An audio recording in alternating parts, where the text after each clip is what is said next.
Bismillahirrahmanirrahim. Sallallahu alaihi sayyidina Muhammad wa ba'd. Rabbi yassir wa la tu'assir. Rabbi tamim bi khair. Silakan. Yang ada soalan? Fadilatul Syekh, bagaimana cara kita menghormati agama lain dalam memenuhi undangan majlis perayaan mereka mengikut sunnah? Jadi pertanyaan yang ditanyakan memang tidak ada hubung kaitnya dengan mukjizat. Bagaimana dengan kita memberikan penghormatan kepada agama lain yang kalau pada saat dengan kita dijemput dalam rangka untuk mereka merayakan hari-hari bersejarah mereka, seperti perayaan yang akan datang ini hari raya Cina. Bagaimana dengan kita? Apakah dengan kita ucapkan syabas, selamat, mudah-mudahan mendapatkan rahmat dan maghfirah daripada Allah, mendapatkan keampunan dosa, murah rezeki, panjang umur? Apakah seperti itu atau seperti apa?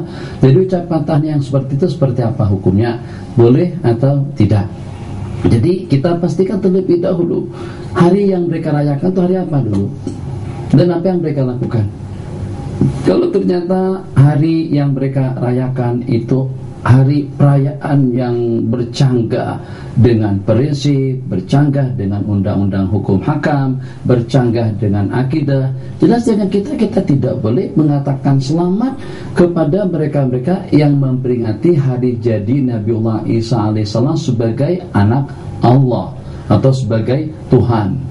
Jadi kalau seandainya setakat ucapan selamat misalnya pada waktu mereka berkenduri kawin, kita katakan mudah-mudahan murah rezeki, misalnya panjang umur, dapat dzurriyyah yang banyak, mudah-mudahan. Seperti pada masa kita mentakziahi, ada bahasa takziah kepada orang kafir yang meninggal, maka dengan takziah kita katakan moga-moga jumlah bilangan kamu tidak berkurang.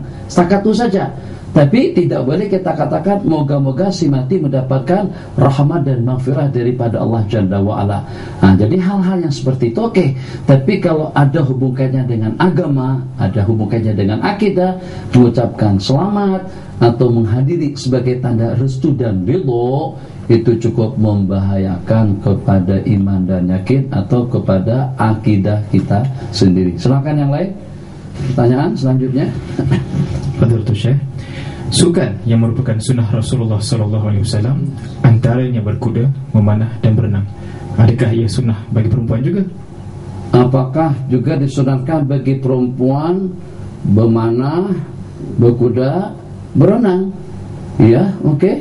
Nabi kita bersabda dalam sebuah hadis tentang mengendarai kuda. Jadi itu dalam satu sanjungan dan pujian. Ceritanya pada saat seorang perempuan naik kuda terus terjatuh, Nabi kita langsung alihkan pandangan beliau daripada wanita tadi itu. Ini asal muasal cerita, tidak ada hubungannya dengan pertanyaan, tapi Nabi kita doakan kepada wanita al-mutasarwilat, perempuan yang memakai seluar panjang. Jadi pada saat Nabi kita alihkan pandangan daripada wanita yang terjatuh daripada kuda tadi itu, Nabi kita katakan, Nabi kita doakan wanita-wanita yang mutasarwilah. Jadi pada waktu itu sahabat Nabi kita katakan, innaha mutasarwilah ya Rasulullah, dia memakai seluar panjang. Maksudnya yang Nabi kita bimbangkan dan yang Nabi kita khawatirkan itu tidak berlaku. Takut kalau ternampak bagian yang tidak boleh dilihat oleh baginda. Terus Nabi kita sanjung wanita yang memakai seluar panjang. So panjang bukannya seperti jin ifrit itu, bukan yang namanya jin atau ifrit. Nah, yang maksudnya yang lebar, yang tidak menampakkan punggung, yang tidak kelihatan pusat. Seluar panjang yang dipakai sama perempuan sekarang, satu tak cukup kain, kedua punggung kelihatan, kemudian yang ketiga pusat juga kelihatan. Itu kan disambung dulu dengan akhbar harakat atau akhbar utusan atau dengan yang mana satu, supaya orang itu dapat tertutup dengan bagus. Nah, seperti itu. Nah, jadi daripada kejadian tadi itu Nabi kita restu perempuan naik kuda. Kemudian yang kedua, Nabi kita puji wanita-wanita Ansar. Tidak ada wanita-wanita yang lebih kasih sayang kepada putra-putrinya dan yang pandai menunggang onta daripada wanita-wanita Ansar. Jadi untuk berkudanya ya oke, tapi taklah berkuda dia khalayak orang ramai dengan celana yang ketat tuh seksi, masya Allah, sini pun juga masya Allah tabarakallah, sampai begoyang seperti main bola sepak aja lagi. Nah, jadi oke lah dengan berenangnya. ya silahkan saja, tapi kolam renang sendiri, atau buat sungai sendiri, atau buat tasik sendiri. Jadi tak ada orang yang menonton. Sementara seperti yang berenang yang sekarang ini, ada kira-kira tidak kurang daripada dalam 500 juta mata yang tengok melalui lab dan juga melalui siaran langsung. Itu dengan berenang yang tertutup itu hanya setakat yang perlu-perlunya saja. Sementara yang tak perlunya tidak ditutup, setakat sini sikit, bawah itu sikit. Macam tu berenangnya, jelas itu hukumnya haram. Jadi berlatih untuk berenang, menembak, memanah, berkuda, insya Allah tidak ada perbedaan antara laki-laki dengan perempuan. Ahbabana fillah, ada pertanyaan di kalangan akhwat? Masya Allah, tabarakallah. Babana fillah, Allahu Akbar. Nabi kita naik. Tidak jelas kejadian itu bila. Apakah setelah berakhirnya perang Uhud ataupun juga sebelumnya. Cuma yang secara pasti dari sejumlah sekian gunung ada yang meluahkan mahabbah kepada baginda. Nabi kita katakan Uhudun yuhibbuna wa nuhibbuh. Gunung Uhud, Jabal Uhud atau Bukit Uhud itu diantara daripada gunung-gunung yang cinta kita dan kita pun juga mencintainya. Pada saat Nabi kita sedang berada di atas, ini kemampuan teknologi canggih Jepun, Amerika, Eropa manapun tidak mampu untuk berbuat yang semacam itu. Buktinya mana? Gempa-gempa bumi pernah berlaku di mana-mana. Di Iran pernah, di Indonesia pernah, di Mesir pernah, di Amerika pernah, di mana-mana pernah. Ada tak kecanggihan teknologi yang boleh menjegat dan juga menghalangnya? Nabi kita naik atas gunung, akhwat, naik atas gunung, naik. Bersama siapa? Bersama Sayyidina Abu Bakar dengan Umar dan juga bersama Sayyidina Utsman. Tak macam mana? Sesuai dengan ketentuan takdir daripada Allah Jalla wa'ala, gunung itu bergoncang. Nabi kita langsung ijab.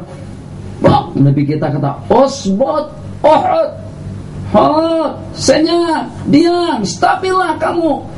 Innama alaika nabiyyun wa siddiqun wa syahidan.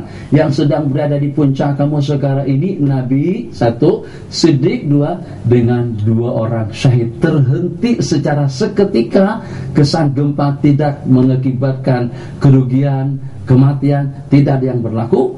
Itu dengan injakan kaki daripada Sayyiduna Rasulullah sallallahu alaihi wasallam. Ahbabana fillah, ini diantara daripada mukjizat-mukjizat Sayyiduna Rasulullah sallallahu alaihi wasallam. Mungkin kalau waktu kita mengizinkan, diantara daripada mukjizat-mukjizat yang cukup mengundang perhatian, takfiru at-ta'am wal ma', memperbanyak air dan juga makanan. Masya-Allah tabarakallah. Jadi diantara daripada yang diceritakan, mungkin dalam pengajian kita di mana kita pernah menceritakan kejadian itu. Jadi kata Abu Talha, Haji, saya nampak wajah baginda kelihatan pucat. Itu disebabkan kayaknya Nabi kita kena lapar. Suara lemah, pucat, jangan mengantuk. Suara lemah, pucat. Jadi kayaknya karena Nabi kita lapar. Ada tak yang boleh kita sajikan, kita hidangkan untuk baginda Nabi SAW? Jadi pada satu kata Ummu Sulaim radhiyallahu ta'ala, adalah kalau hanya setakat dalam 2, 3, 4 keping roti nas, sini, ini tolong.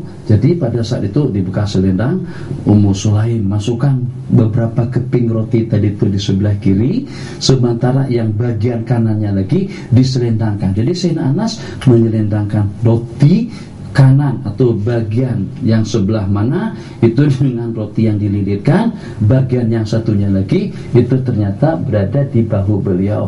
Maka beliau pun pergi ke Masjid Nabawi pada saat Nabi kita sedang duduk bersama para sahabat. Masya Allah tabarakallah. Begitu Sayyidina Anas berdiri di hadapan Rasul, Nabi kita sudah boleh jam dan sudah boleh tebak. Kamu disuruh atau diberangkatkan oleh Ummu Sulaim, oleh Abu Talha ya? Iya ya Rasulullah. Untuk makanan ya? Iya betul ya Rasulullah. Jadi setelah dia kan macam tu, Nabi kita pun umum kepada budak-budak repek, Nabi kita umum kepada para sahabat semuanya, para jamaah semuanya, kita dijemput makan oleh Abu Talha ke rumah beliau. Karena semuanya pada lapar, maka dengan jemputan semacam itu tadi itu tidak seorang pun yang ketinggalan, semuanya pergi. Sinas lari secepat kilat. balik rumah tak jadi serahkan beberapa roti tadi itu. 2-3-4 keping roti canai tak akan dimakan untuk 3-4-5-600 orang. Jangan coba-coba buat macam tuh. Jadi kata Buta Anas, awak cakap apa tadi itu? Kata Sinana seperti yang Abah katakanlah. Saya kata Ummu Sulaim, mak sediakan sedikit makanan. Ini ada sedikit makanan untuk baginda. Topinya baginda jumpa orang ramai semuanya pada datang. Jadi pada saat itu, Masya Allah tabarakallah, setelah sampai kata Ummu Sulaim, Anas, tadi ada pesan-pesan apa daripada Rasulullah SAW? Oh iya, baginda kata jangan disajikan dulu, jangan dihidangkan dulu, tunggu setelah baginda sampai. Jadi pada waktu Nabi kita sampai, Ummu Sulaim, apa yang nak disajikan? Tuh dengan sedikit roti. Akhirnya roti tadi tu Nabi kita ambil, Nabi kita fatet, Nabi kita sobek-sobek, Nabi kita koyak, bukan koyak bang, bukan dikoyak-koyak tuh, dikoyak macam tuh.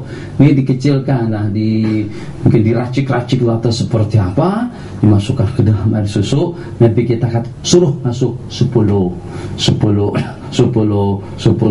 makan puas kenyang, keluar makan puas kenyang, keluar sampai dalam berapa puluh orang yang memakan sajian makanan tadi itu, sementara dengan makanannya sedikit pun tidak berkurang. Ini diantara daripada mukjizat baginda Nabi. Jadi kalau boleh kita bahasakan dengan bahasa sederhana, Masya Allah, yang walaupun disobek-sobek, yang walaupun diracik-racik, yang walaupun dipotong-potong macam tuh, tapi aku mendapatkan suatu kehormatan yang tidak didapatkan oleh roti-roti yang lain. Canai, roti Arab, martabak, apa itu ini macam-macam jenis makanan, tapi tidak mendapatkan sentuhan telapak tangan daripada baginda. Aku tak nak kecewakan Rasulullah. Ya walaupun aku disobek-sobek semacam tu, aku harus memperlihatkan mahabbahku, aku harus memperlihatkan kasih sayang dan cintaku kepada Sayyidina Rasulullah. Sehingga dengan makanan tadi itu, Masya Allah tabarakallah, dimakan. Setengah riwayat dengan kejadian yang berbeda menyatakan setelah mereka kenyang dan puas, sedikit pun makanan tadi itu tidak berkurang. Masya Allah tabarakallah ahsanul khaliqin. Kita masih ada waktu dalam 1 menit. Mukjizat yang mana satu? Allah, kawan-kawan kita yang kuliah di fakulti perobatan yang selalu membangga-banggakan dengan kecanggihan perobatannya. Masya Allah tabarakallah. Pakat bedah mata sembuh, pakat bedah apa, perobatan apa sembuh. Baginda Nabi untuk mengobati seseorang yang matanya bukan setakat sakit mata aja, mata terbelalak, terkeluar daripada kelopak disebabkan kena dengan kesan tombak atau pedang dan senjata tajam pada peristiwa Uhud. Maka dengan mata Qatadah dibawa macam tu, kata sebagian daripada sahabat, daripada awal susah-susah lebih elok potong saja dah daripada susah semacam tu. Enggak, aku tidak melakukan bedah semacam tu kecuali setelah meminta pandangan daripada baginda. Setelah sampai kepada baginda, Masya Allah tabarak, dengan senang saja Nabi kita masukkan macam tu, langsung ceria, jelas dan cerah. Dikatakan pengakuan daripada beliau sendiri, sehingga sampai mataku yang dioprit diletakkan macam tu oleh baginda lebih tajam pandangannya daripada mataku yang satu. Ahbabana fillah, mungkin kita cukupkan setakat ini dahulu tentang cerita mukjizat baginda Nabi SAW, yang mudah-mudahan pada lain kesempatan dengan mukjizat-mukjizat yang diceritakan itu akan menambahkan lagi iman, keyakinan, takwa dan mahabbah kita kepada Sayyiduna Rasulullah SAW. Hada wabillahi taufiq. Allahumma salli wa sallim wa barik alaihi wa ala alihi sallallahu sallam alaihi maulaya salli wa sallim daiman abada ala habibika khairil khalqi kullihim ja'at bidawatihi al-ashjar sakidatan tamshi ilayhi ala